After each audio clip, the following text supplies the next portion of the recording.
have the honor of welcoming you all to the very first Connect and Learn of 2025. Yes, we're starting off with a good one because we have Cleopatra Numachola today here. And today's topic will be about the Zambia Open Community Schools. Before we dive into the topic and before I introduce the other speakers of today, I wanted to briefly explain about Educate. Educate is the Belgian platform for education and development.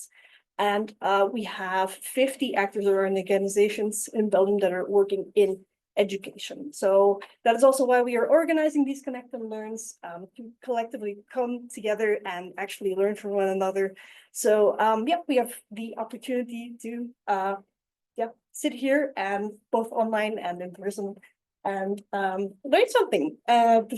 Without further ado, I want to introduce my colleague Steffi, who will briefly explain something about Inspired, since that has been the reason that Cleopatra is here with us this week. All right, thank you so much. Hello, good morning, afternoon, everybody, also people online. So this week we've had a great honor and privilege to welcome Cleopatra here with us from Zambian Open Community Schools. It's been an intense but incredible, inspiring week, starting with the Veron conference in Rotterdam, followed by school visits, interviews, and now this Connect and Learn. It was really, really interesting, and I'm very grateful for that. And I haven't introduced myself yet. I am Steffi Vermeijeren. I'm the coordinator of the Belgian VVOB program Inspired. And with Inspired, we try to, we share actually the same goal as the other VVOB programs. We want to improve the quality of education, and we want to support teacher trainers here, both in service and pre-service. Here in Flanders. And our niche, our unique selling point, because unfortunately it's still quite unique what we do with Inspired, is building bridges between education experts here in Flanders, education experts and education teacher trainers here in Flanders and in the global South.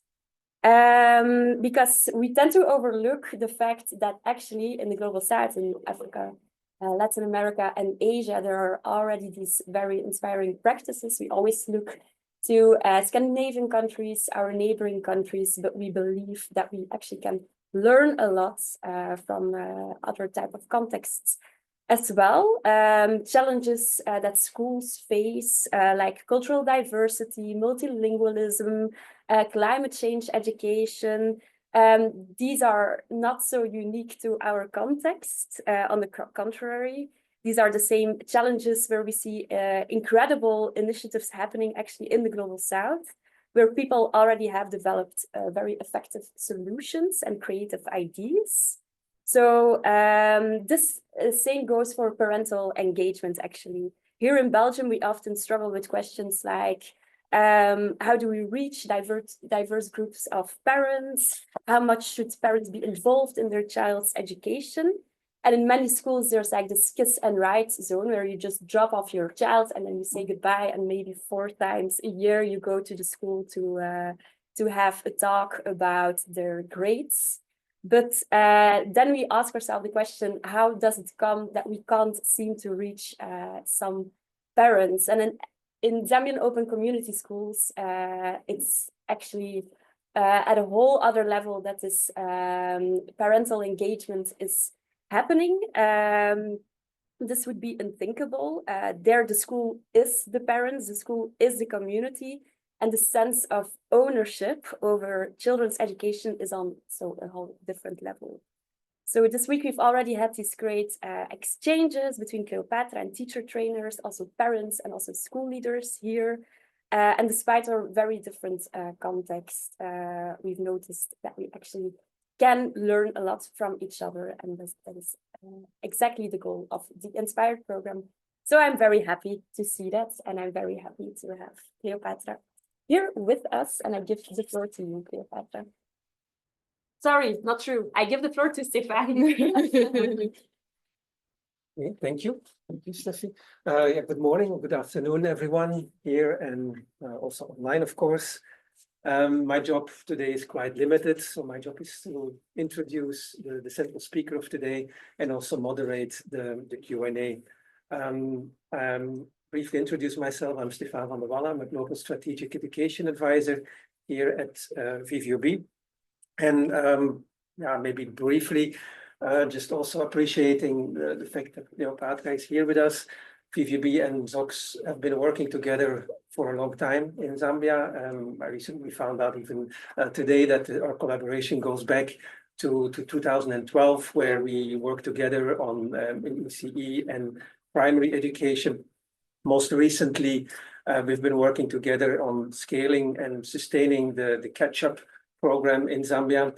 For those who are not familiar with catch-up, catch-up is the Zambian name or the name given by the Ministry of Education to the teaching at the right level methodology, which is a very effective remedial method for strengthening foundational learning skills with learners. The program has achieved strong results over the years, and we're very happy that we can collaborate together in Lusaka with ZOX.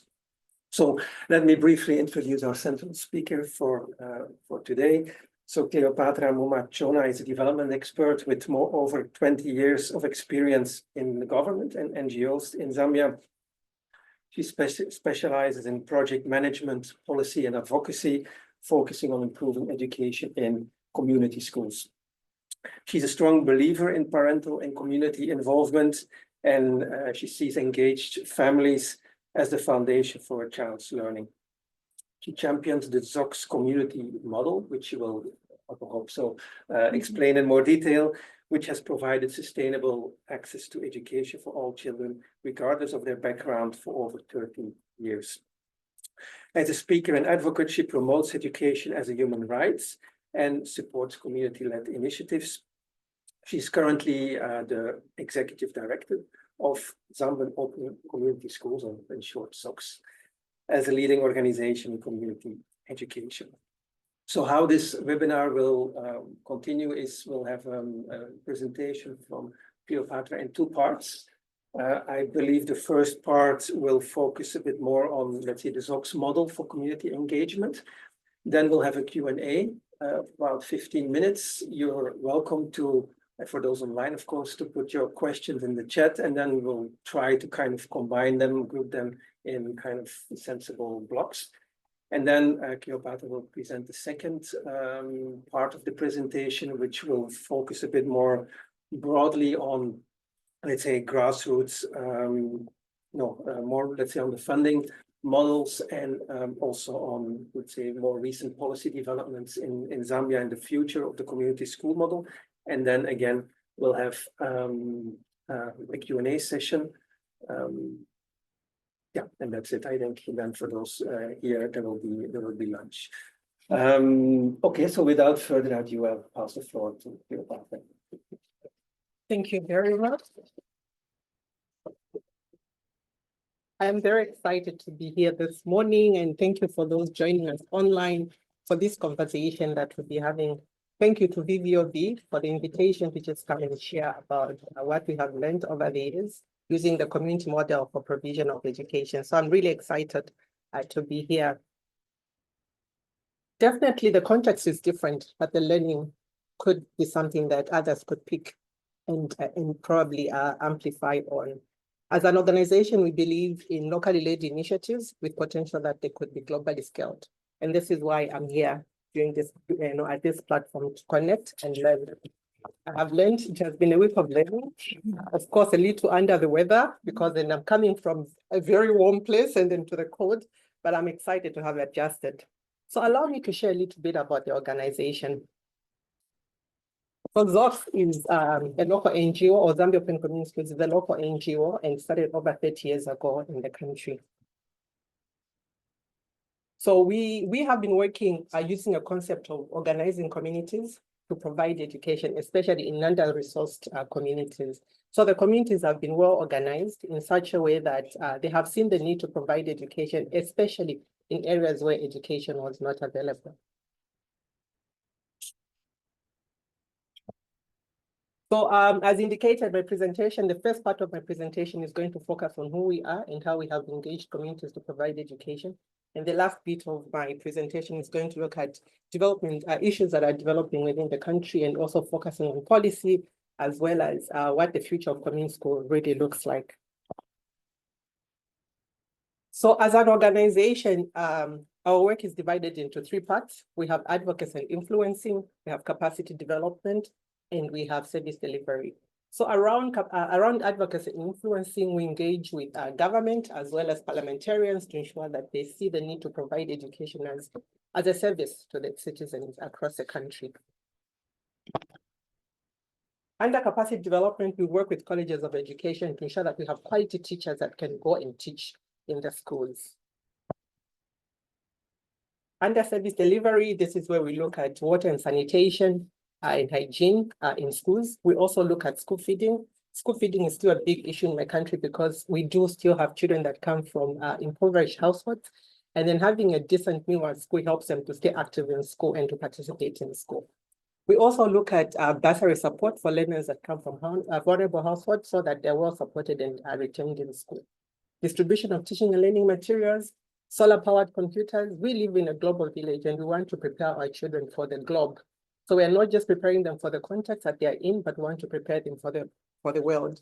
We also look at construction of schools, and the model that we use for construction of schools is actually involves communities themselves. They put in locally available materials to construct schools. That's just a beautiful picture of children having a meal at one of our schools, and I just wanted to indicate what school feeding looks like. What are community schools? You may be interested. For those of you that are interacting with the concept of community schools, you may be wondering what community schools are. So these are communities, again, as indicated, that are established by communities themselves. And in my country, Zambia, these schools provide, they're the second biggest provider of school facility in my country. They're grassroots strategy because it works within the community. The idea is formulated within the community where there is no service for education. The communities mobilizes themselves, they mobilize the resources and then start up the initiative to come up with a school. These are schools that are very close to home, especially in rural areas where sometimes children have to walk very long distances to go to school. Community schools bridge the gap and reduce the distance for children to be in school. These are schools where there's very strong parent and school partnerships. Parents, together with the schools, the teachers, they work together to ensure that there's collaboration, there's support to the learner, and it's all done in the interest of the child.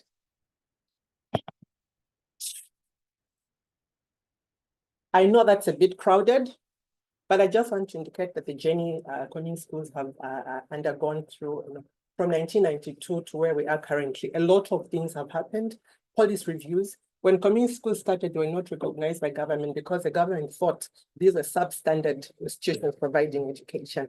But as an organization that firmly stands in the right to education for every child, we were able to challenge government and say, until a school reaches every child, we are not going to stop with the community schools. And this is why over the years, we have seen the changes that have happened. To the time, community schools were actually recognized as by an act of parliament in 2011. And then that made the formalization of community schools in Zambia. Currently, community schools are recognized as the fourth tier of institutions providing education in the country. We have seen a lot of support from government to community schools through deployment of teachers, through building of schools. And we have also seen that there's been a lot of grants that are going to community schools in the interest of ensuring that there's quality education that is being provided in the schools.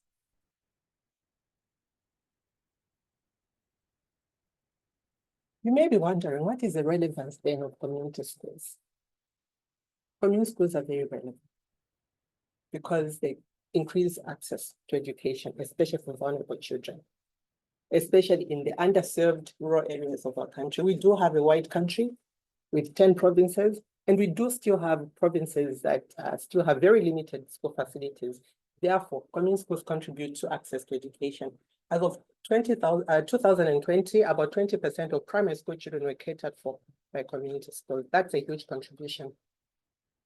There are schools where there's social emotional learning because of some of the children coming from difficult backgrounds from home.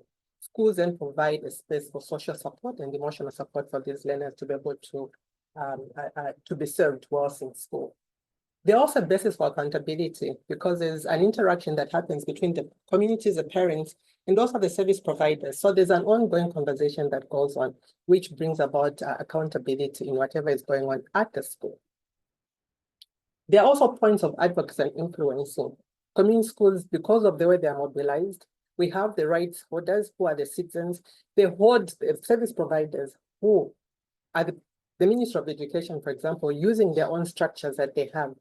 They hold them accountable to ensure that quality education is provided for every child. Also teacher training, then also the appraisal of indigenous knowledge. There's a lot of indigenous knowledge that is available that actually contributes to solutions, education solutions within the different contexts that these schools are located in. They are also a source of resource mobilization. The communities themselves put together their resources to be able to start up the schools. So that's an incredible resource that they have. But most importantly, the school community partnerships are very critical. So schools are not just schools because they exist. Schools are part and parcel of the bigger community, and every member of the community feels a part and parcel of the school community.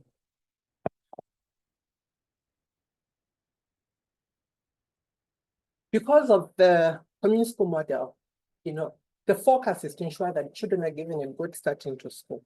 And then there's a lot of involvement of parents together communicating with the teachers to see that the children are well supported. That is a typical community meeting. And during these meetings, a lot of things are discussed. Parents, teachers, other interested stakeholders within the community meet together, and then they discuss about issues that affect a particular school. Together, they prioritize the needs of that school, and they come up with what we call a school improvement plan. During these meetings, we have an opportunity to work with the traditional leadership. In my country, we still have chiefs. The arrangement is that in our rural areas, we have chiefs who are very instrumental in making decisions. So they are part and parcel of that process. And the conversation that goes on around there is very critical for how children are going to be supported. So decisions that are made there then are laid out, and then they form a basis of the plan for the school support. The benefits of parental and community participation. From the picture, you see that their parents, they are putting up bricks together for the construction of the school. But most importantly, because of their active participation, there's ownership. Community schools, every member of the community where a community exists feels that is their school. They feel proud, they have contributed to the construction. They have a lot of activities that they do at school level, and they feel it is their school. There's sustainability because it's a community innovation, it's a community action. It is sustainable because sometimes they use within resources that are within their communities. It's also a place where there are homegrown solutions. They think about what could be done within what they have. So it's very sustainable. But we have also seen increased teacher and school support. The schools are well supported. The teachers feel well supported by the parents. And that is very important. So from the bricks that you saw, those are some of the structures that are constructed. That's an early childhood center. Those are beautiful classes that children use. And if you go in some parts of our country, when you see this beautiful structure, there's teaching and learning that is happening, and that's a community structure. If there's anything I want you to think of after this meeting, it is a feeling that you get from the community that the school is theirs, and it is not the teacher's school or the government school. What that principle does then is that it makes every member of the community feel part and parcel of the school. Community schools do not experience vandalism because community members feel they have contributed to making the school what it is. And that is the biggest lesson. When everyone feels that is their property, it means they own it. I just want to share a strategy that is very critical to ensuring that there's a very good partnership between schools and communities or households. Firstly, when you look at that, the preparation starts in the home. Children need to be prepared for school, and then that is the preserve of parents. or households. Then there's need to have a bridge before they get to the school. There's a bridge, and that bridge allows for parents and teachers to be in continuous communication, so that any issues that a parent could have or a concern a parent could have about a child at home would be communicated to the school, and that child would be well supported in school. And it's also vice versa. As the schools are accommodating these children, as the teachers are interacting with these children, they also have to have a loop-in feedback to the parents. That way, there's continuous conversations that's going on, and it is for the benefit of the child. That support that has been created benefits the child. And through this process, we have seen that there's better learning outcomes for the children, and children are happy and they always look forward to going back to school. How have we been able then to look at how we can enhance the teacher-parent relationship? There are elements that have to be taken on board seriously to ensure that that partnership is well created. And among those is clarity in the purpose. Everyone should be able to understand what is the purpose of this partnership. And once that has been clarified, everyone then is very clear, and their roles and responsibilities for each stakeholder are then well understood. Then there's inclusivity. Everyone is included. We are firm believers as an organization that, for example, disability is not inability. Children with disability should not be asked to stay home. They should not be hidden. They should be able to access education, because every child should be seen. Every child should be given an opportunity. There should also be transparency. The school business should be well understood by the parents. They should know what's happening in the school so that they can support the school well. You know, when there's no transparency, there are trust issues. So the transparency helps to build the trust that is much needed for parents to see why they need to support the schools, and for schools to see why parents are supporting them. The feedback mechanism, again, very, very critical, but most importantly, is a continuous conversation to sustain the engagement between parents and the schools. When you look at that picture there, the child is at the center of everything everyone does. And it calls for joint responsibility between the teachers and the parents and the other stakeholders that are involved. When you look at this model, this is a model we use for one of our projects called the School Readiness Initiative. The know-how looks at how do we ensure that the teacher is well capacitated to support our children. The toolbox there that you see, you find that it creates an enabling learning environment. And this is where parental engagement comes in. How do parents then relate with teachers? How do they support with construction or, for example, of playgrounds? And then there's the child steps, which is looking at the assessment of the child. How is the child progressing? It looks at the developmental milestones of the child. Through that, you see that it calls for joint responsibility for the benefit of the child right at the end there. At this point, I would like to pause and interact. If there are any questions that need clarification, please, this is the time. Thank you. What are the ages of the school children? So they range from 3 years.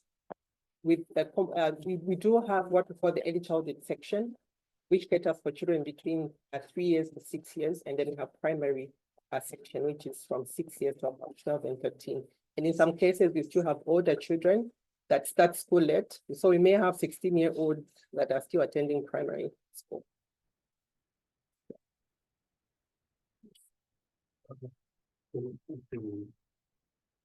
About interesting presentation, just by way of clarification, I wanted to know community school as opposed to which other schools. Do we have government schools? Do we have public schools? We have private schools. And then in this model, who pays the teachers, for example? You mentioned the teachers, and also, what about the curriculum? What about the policies for schools? How are they going to develop it? You have mentioned, shown us the structures that the government, the community is doing. But beyond that structure, They have a say in the running of the school as soon as the principal of the school. They're supposed to be there, what is supposed to be taught and not taught, and so on and so forth. In Kenya, small example, I'm not sure that this one is there, but many years ago, in the 80s, 70s, there used to be what was called Harambee schools. Harambee schools, Harambee is a word for pulling together. And you see a community coming together and doing what you have shown us. But eventually the government took over those schools. And that was made them just to public schools. So in this model then, are we then saying this is operating in where the government has not reached? There are situations likely that in future then the government will take over this. Maybe I'm not sure for those attending online whether it was easy to understand the questions. Maybe can anyone confirm online that they could hear it? Otherwise, I can quickly try to summarize the questions. Some of it not really, so Okay, I let me think. try and quickly summarize that. Yeah. So one question was about like the model of community schools opposed to which other models in the country. Second part of the question was about the teachers in the community schools, who's paying for the teachers and how will it exactly work, which curriculum do the schools follow? Will the government take over? Yes, yeah, and kind of, I think that's also kind of, maybe you can refer to the second part of the presentation, like, yeah, what's the relation with free education policy, the future of the model? Maybe let's start here and then we can try to bring up a few of the questions online. Please, for those online, keep the questions coming. Obviously, only 5 questions, so 11 of okay, yeah, over to you. Yeah, thank you very much. That's very good questions indeed. And I would just want to indicate that there are other schools. There are public or government schools, there are private schools. There are also grant-aided schools. These are grant-aided schools are schools that are funded maybe by church organizations. So, if you remember in my presentation, I did indicate that community schools are a 4th tier. So that's the 4th type of institutions that provide education in my country. In terms of teachers, who pays the teachers? Initially, when community schools started, the communities were paying the teachers, were mobilizing resources to pay the teachers. And the curriculum then was, we had what we're calling an accelerated curriculum, because we had a lot of older children that could not finish primary school within the 7 years. So we had to put the levels for the 7 years into 4 years to complete the primary section. But that has since evolved. We currently have the same curriculum. So all children in Zambia use the same curriculum, whether they're in community schools or they're in government schools. But in the inception years of the organization in community schools, there was a fast-tracked curriculum that was being used just to cater for these, especially older children that were going to community schools. Currently, we still have community schools that are still being paid by community members. But most of the community schools currently have teachers that are paid by the government. And the most recent development happened in 2022, when we had over 30,000 teachers that were recruited by the government. That saw a massive deployment of teachers to community schools.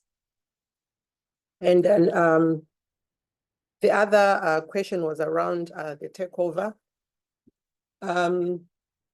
With a community initiative, when communities are ready and they feel they have done enough and they want to focus on anything else, there is a leeway to actually interact with the ministry and say, look, we need a ministry to do, the Ministry of Education to take up the running of the schools because we feel fatigued as a community and we cannot carry on.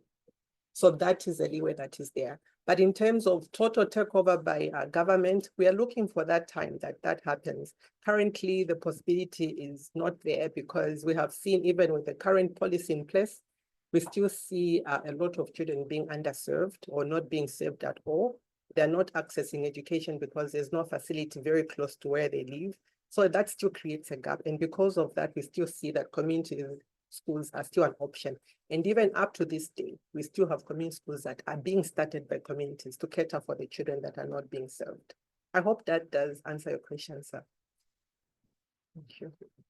Try now to summarize a few of the questions online. They're quite numerous. So maybe a first question that builds a bit about on the previous question is like about this relationship between community schools, government schools. It's a question from Edith about like, yeah, to what extent do these community schools, are they not like a kind of alibi for government to reduce kind of their commitment or their investment in education? So I'd love to hear your idea on this.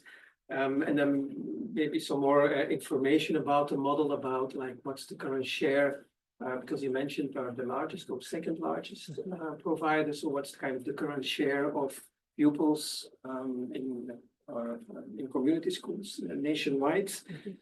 And then maybe throwing in a final question, like for now, about monitoring and evaluation of parental engagement. Well, how do you measure the level of engagement success of the model?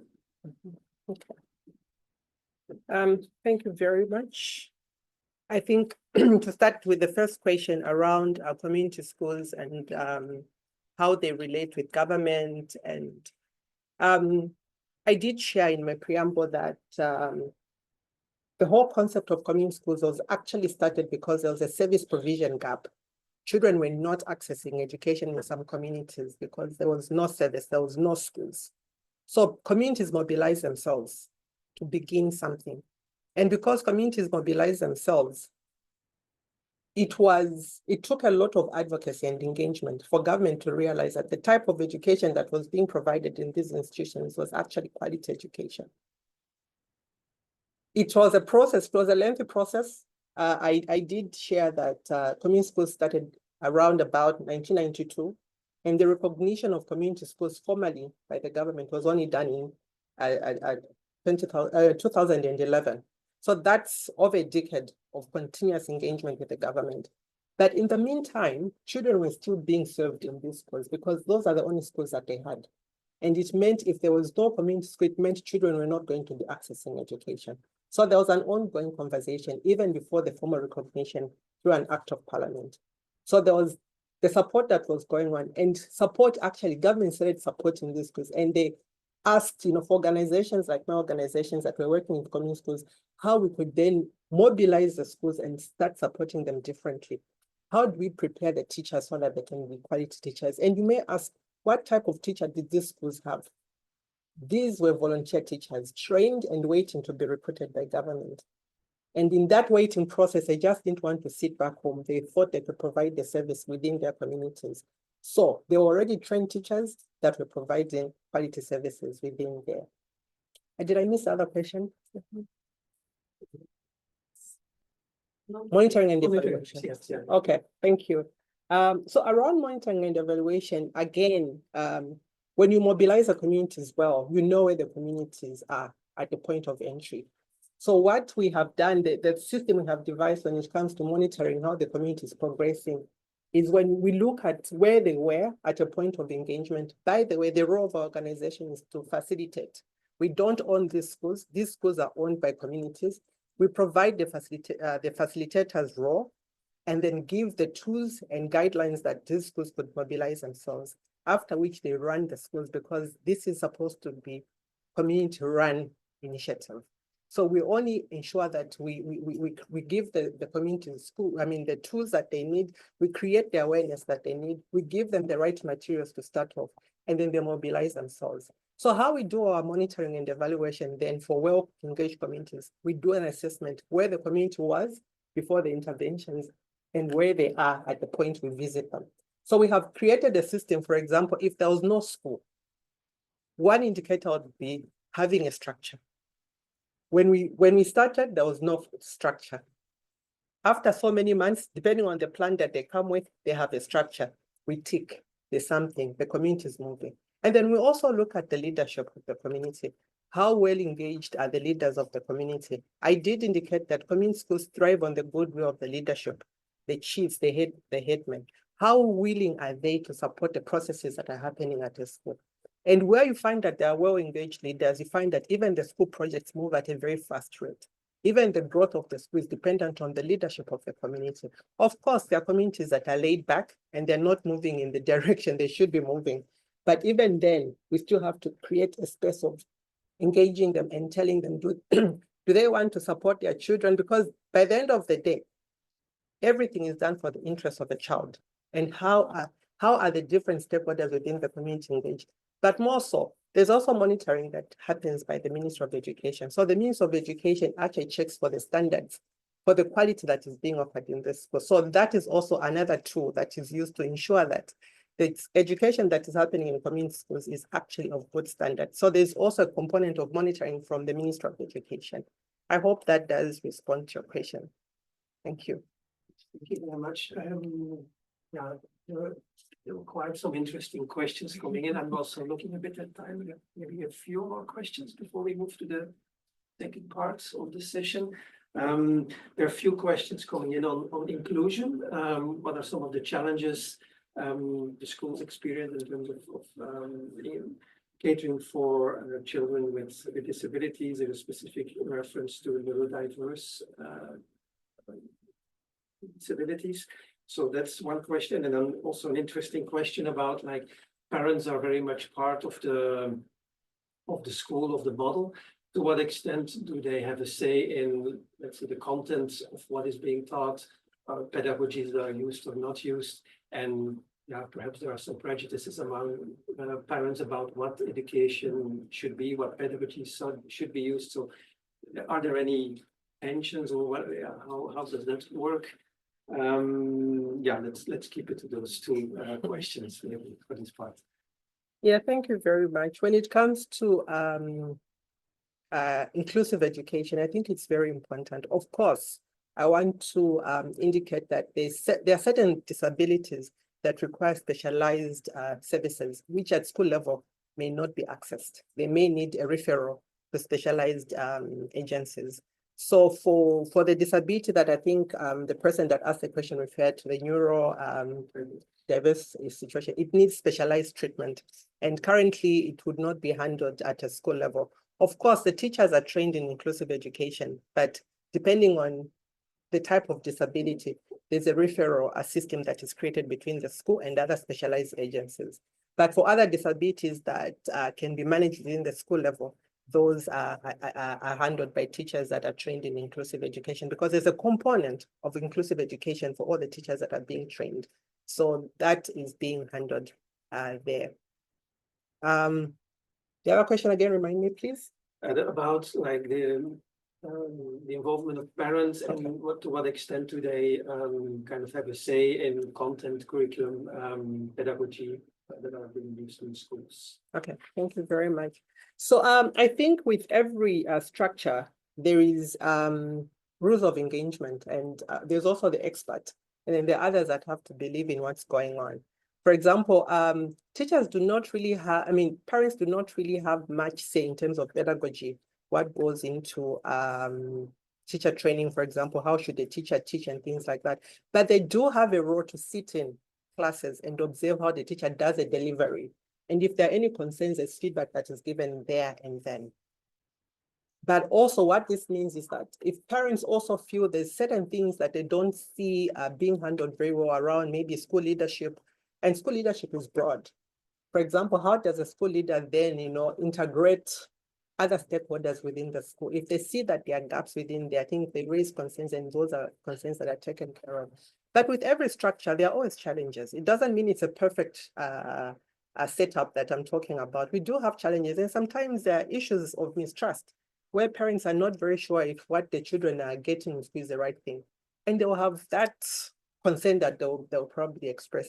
But also to mitigate that, there's a structure through the ministry that then provides for assurance that, what is happening in school, the parents can trust the teachers that they're doing the right thing in school. So that structure also helps, just allow parents to feel comfortable that the teachers are well trained they're well qualified to be able to handle their children. But again, there should be continuous communication between the parents and the teachers. And also the teachers don't know it all. So we do have contexts. For example, if a teacher is sent in a certain context, there are certain contextual issues that a teacher has to adjust to. And that can only happen when they interact with the broader community so that they can settle well. And vice versa, the communities and the parents have to help the teacher settle. We do have diversity, and when teachers are being recruited and sent to anywhere, they're not sent to a familiar region. They're sent anywhere where there's need for them to go and teach. So adjusting and flexibility is very critical on the part of the teacher, but also accepting the teachers they are on the part of the community is very, very important. That way it allows for a cordial relation to exist between the two parties. Thank you. Okay, thank you very much. I think some of the other questions, we can maybe revisit them after the second part. So please keep your questions coming. Just one simple question, in which language of it you're talking, English or in local languages? Previously, it was local languages for the lower grades, and then English was introduced at the 4th grade. But now with the new curriculum, we've gone back to English. The new curriculum just started being implemented in January. So we've gone back to English. Our official language, by the way, in Zambia is English. So we've gone back to using English. Thank you. And I'd like to invite you for the second part of your presentations. Thank you very much.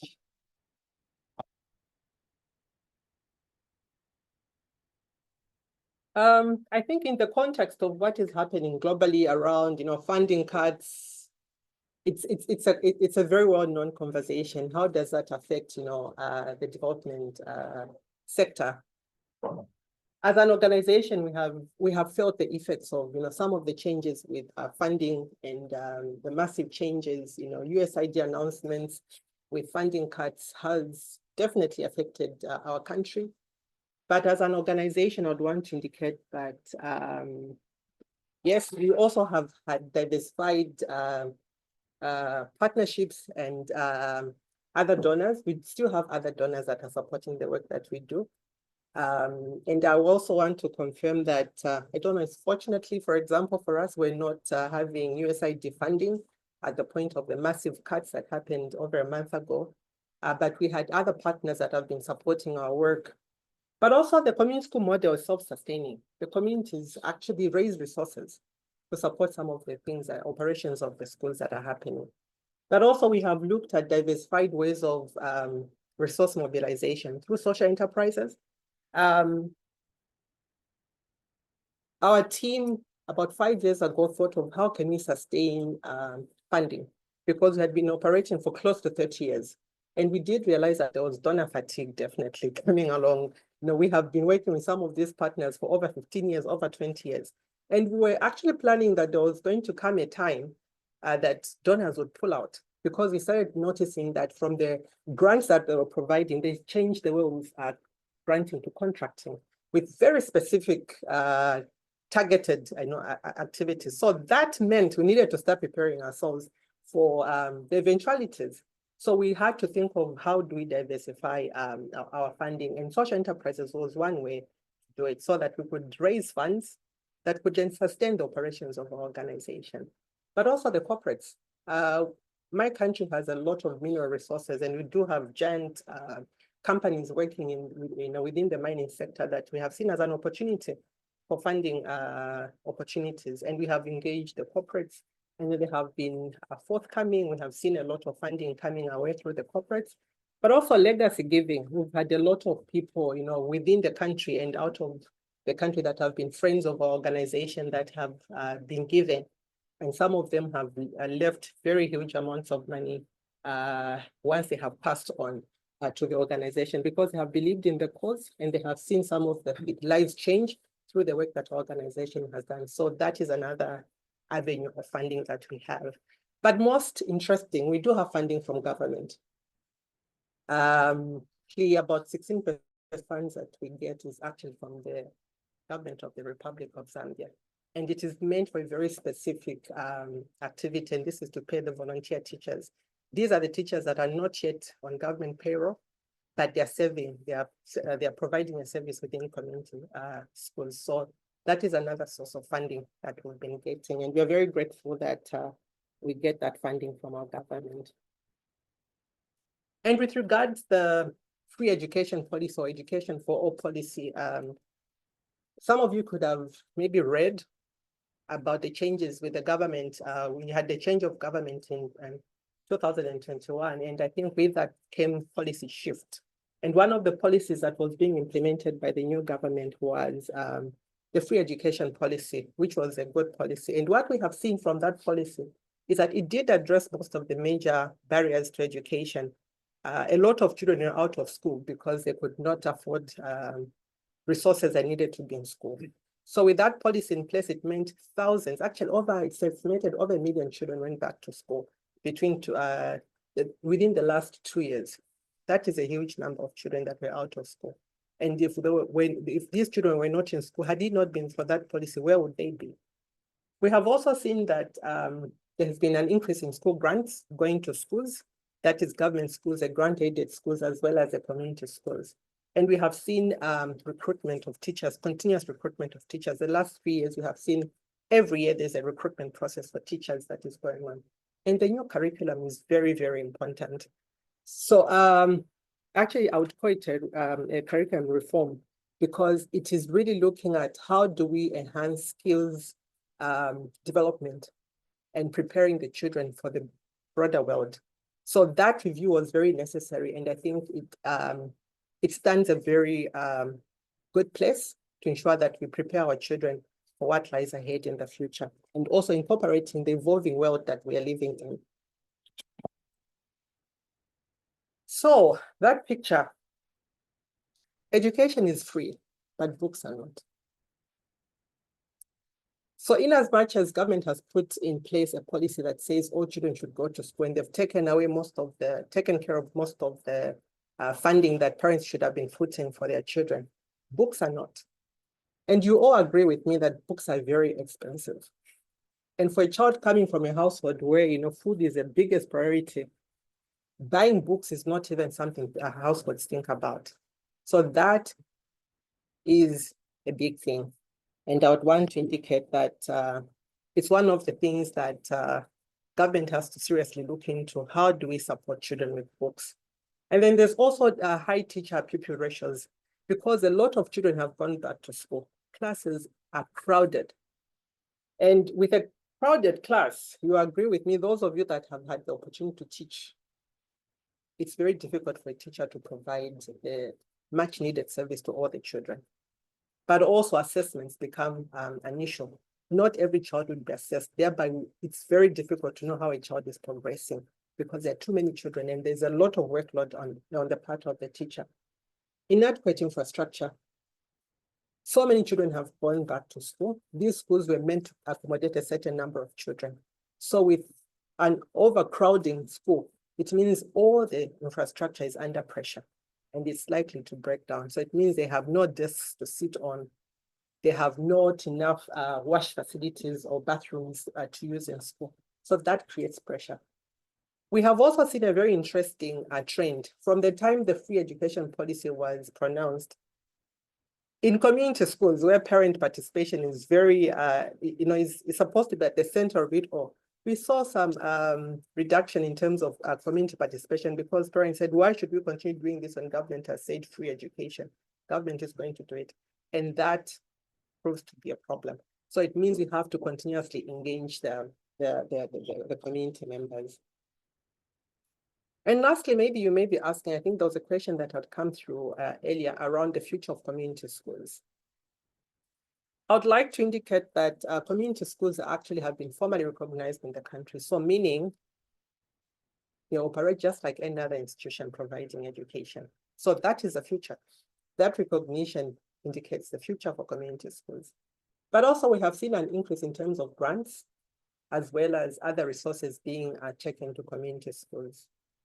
But from the advocate's point of view, I want to indicate that not until every child in Zambia of school-going age is served, community schools still remain an option for these schools to go to school. So meaning there's still work for community schools to do to ensure that all the children are served.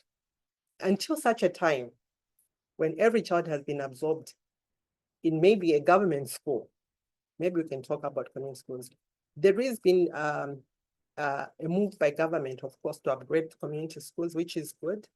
And we have seen a lot of changes within the community schools. We have seen infrastructure improving through what we call the Constituency Development Fund. We have seen most of the schools getting fresh infrastructure to increase on the space. But we still know that there are still communities that are still not served. And not until those communities are served, community schools will still be an option. But lastly, I think community schools are a local solution to the education gaps. And because of that, they still just have got to continue providing these services. Otherwise, not every child will enjoy their right to education. And it will mean we'll do a disservice to some of those children who remain underserved. As I conclude, that's a picture of end of school day at one of our schools.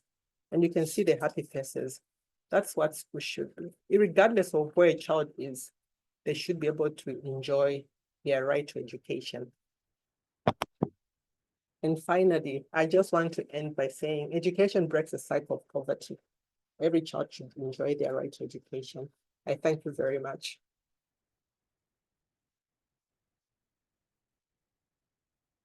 Thank you very much. Maybe while we are waiting for the online crowd to submit questions, maybe first, if there are any questions in the room.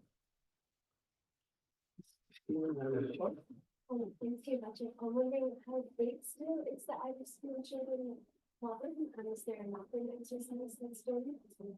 Understanding the areas that's coming separate. It kind of relates to the next question too, which is if a community identifies the need to start doing the school, how do they reach you to get the facilitation support? Okay, let's maybe combine a few and then summarize the questions for those online as well. Yeah, I was just wondering how many children are enrolled in community schools, just like relatively speaking.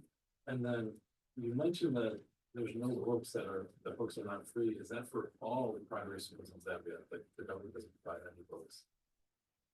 Okay, so for those online, one question was about the number of out of school children and whether there's been any mapping been done on that, and then what initiatives schools take to reach those and try to re-enroll them. And then maybe in the similar vein, second question was it more about the total enrollment and about the challenge with the books, whether that's specifically for community schools or also relates to the government schools. Thank you very much. You want me to respond, right? Yes. Okay, so thank you very much. I think regarding the status of out-of-school children, there hasn't been a mapping exercise undertaken yet. But I want to believe if we could have over 1 million children go back to school in the last 2 years after the free education policy was introduced, I tend to incline my thoughts towards the thought that we could still have many more children that are not going to school. And reason being that we have a very youthful population in my country, and our population growth is quite rapid. So meaning there are more children that probably could be out of school. But I know there's one group of children that is usually left out, even despite having the sensitization and the need to go to school. And these are children who are living with disabilities. Usually within our communities, we still have families that hide these children from the rest of the community, and it's a big issue. So I know among the children that are still out of school, the children living with disabilities are among those. Then in terms of affiliation, how do schools reach out to us if they want to begin a school? They can reach out to our organization. We do have offices across the country, and our headquarters is based in Lusaka. But also because we have a very close working relationship with the Ministry of Education through the district education offices, any community that wants to start up a school could actually reach the government offices, and they can get a document called Operational Guidelines for Community Schools. It's a document that gives guidelines in terms of what needs to be in place for community school to start and how they could get support from stakeholders that provide support to community schools. So that is a process that they could undertake. But we're also, available whenever we are contacted to provide more information as an organization. We do have a memorandum of understanding with the Ministry of Education, which we review every 5 years. We do have strategic plans that run for 5 years. And at the end of every strategy, we review our work and then we recommit what we can do. And together, the ministry does indicate what their role would be in our work. And during that time, we agree on how we are going to support communities and the community schools in general. I hope that clarifies. Thank you very much. I think there was a question about books. Yes, books are supposed to be provided by government, but they are not adequate books that go to children. And I think that's where the problem is. I just spoke about overcrowding, for example. So it means we need to have continuous supply of books to all the schools. And sometimes some schools are so remotely located that even just getting these books to them logistically, it's a challenge. So that is a situation of books. But clearly, even for schools that receive books, there are not enough books in the schools. And now we have a new curriculum, and the concern is, do we have all the materials that we need for the new curriculum in the schools? I tend to think we do not have all the materials we need.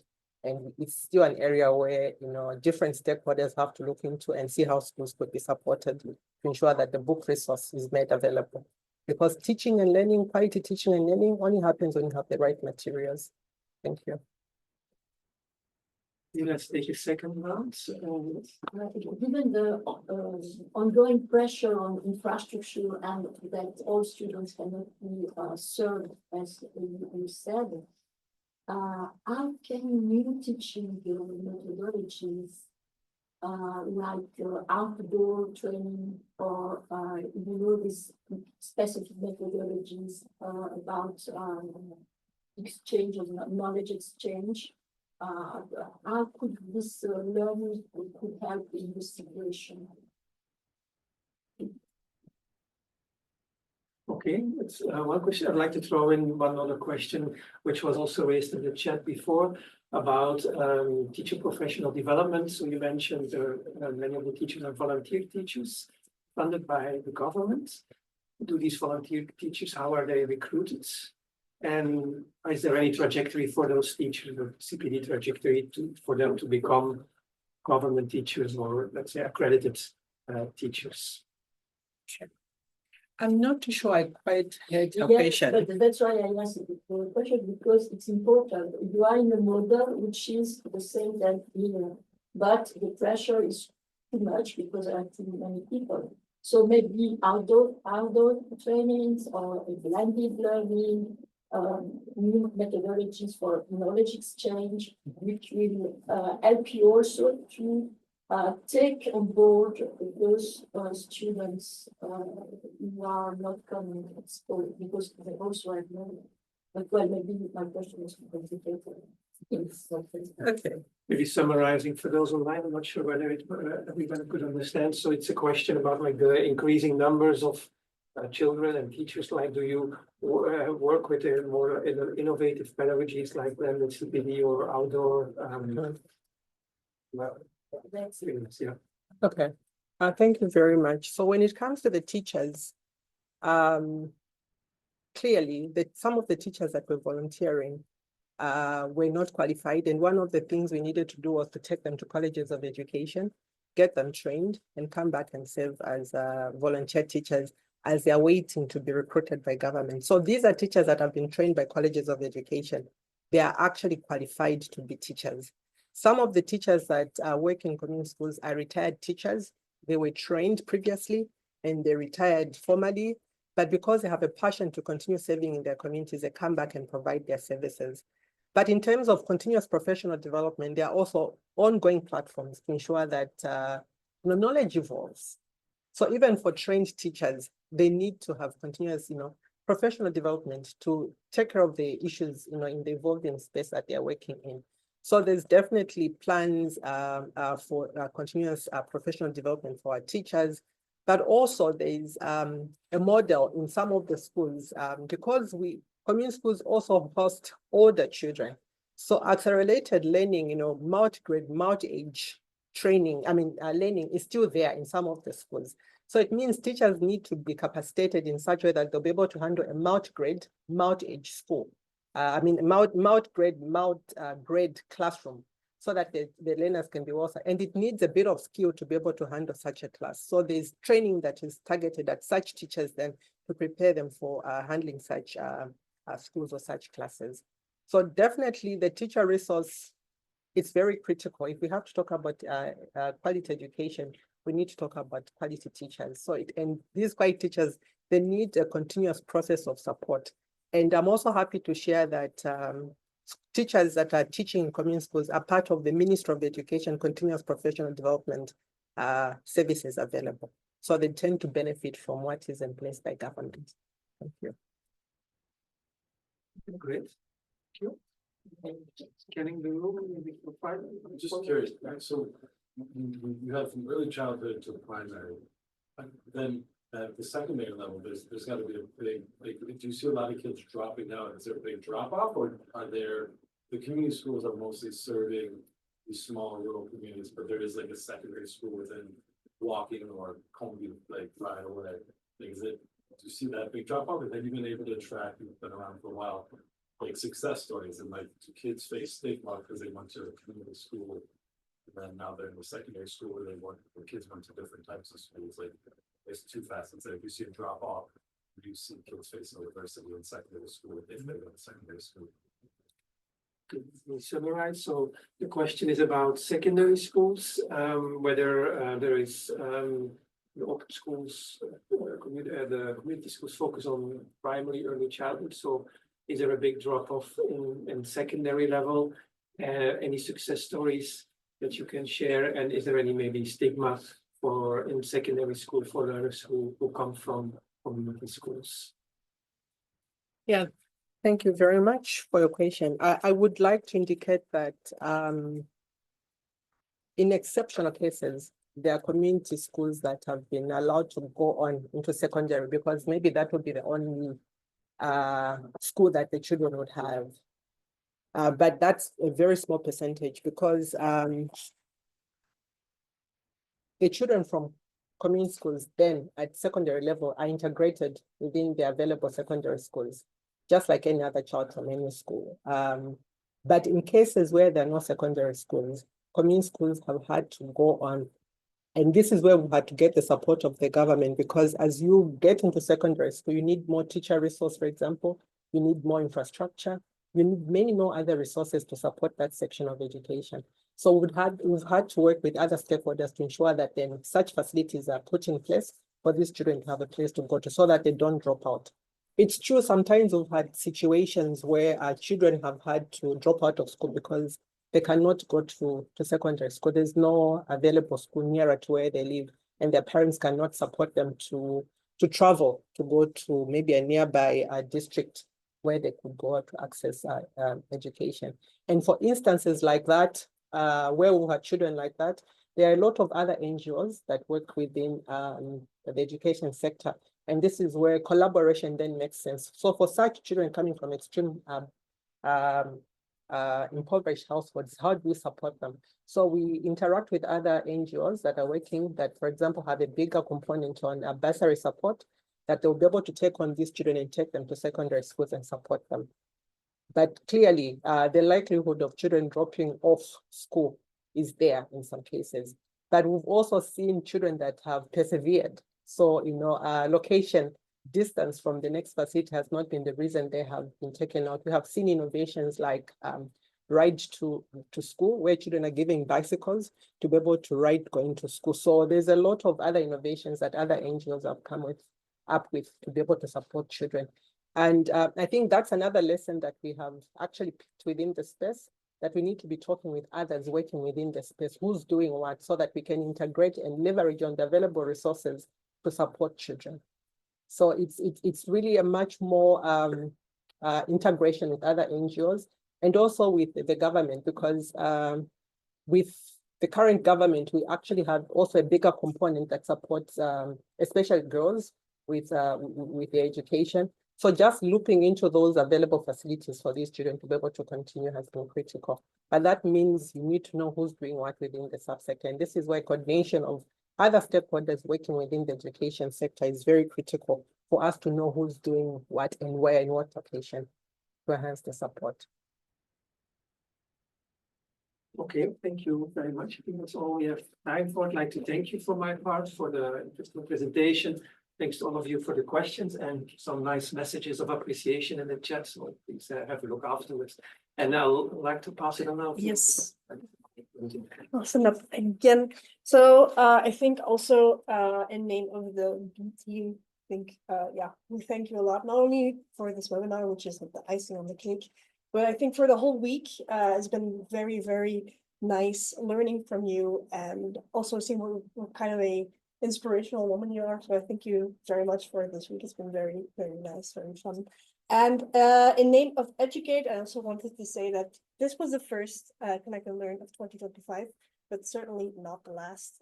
There is already a next one coming in the end of April 25th. There will be another one. And for people following online who are interested, I also wanted to drop the date of October 10th, which will be the annual Educate conference.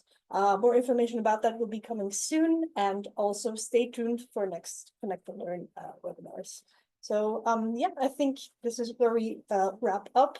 Thank you all for being present, both here in person and online. So yeah, until next time, thank you very much.